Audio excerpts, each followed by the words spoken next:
Kwa niaba ya mkuu wa mkoa, mimi nishukuru serikali yetu inaongozwa na Dr. Samia Suluhu Hassan, Rais wa Jamhuri ya Muungano wa Tanzania, kwa namna ambavyo ameweza kuwashawishi serikali ya China kuja kukarabati reli hii. Lakini nishukuru vile vile serikali ya China kuona umuhimu wa urafiki wetu na kukubali kuikarabati reli hii. Kwa hiyo sisi wananchi wa Songwe na wananchi wa Momba na Tunduma, ni matumaini yetu tutanufaika na uboreshwaji wa reli ya TAZARA kiuchumi, kibiashara na kiuwekezaji, kwa sababu uchumi wa Tunduma unazidi kukua na unategemea sana sekta ya usafirishaji, lakini tutaweza kuwahudumia vizuri majirani zetu ikizingatiwa kwamba hili ni lango la SADC. Tumempokea balozi wa China nchini Tanzania ambaye amefanya ziara katika mkoa wetu wa Songwe, wilaya ya Momba, katika mji wa Tunduma.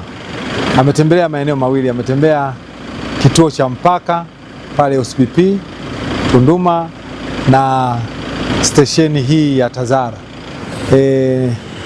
Nia ya ziara yao, malengo ya ziara hii ilikuwa ni kuona tu, kukagua shughuli zinazoendelea ndani ya mpaka, lakini kukagua reli yetu ya TAZARA na kile kituo cha TAZARA. Serikali ya China imekubali kuifanyia ukarabati reli ya TAZARA kupitia kampuni ya China ya CCECC.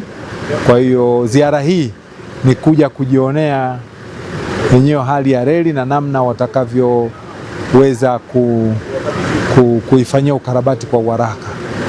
Katika ziara yake ameahidi kwamba atafanya kila jitihada ahakikishe mradi huu wa kukarabati reli hii ya TAZARA unafanikiwa kwa haraka ili kuongeza tija katika usafirishaji wa mizigo na abiria.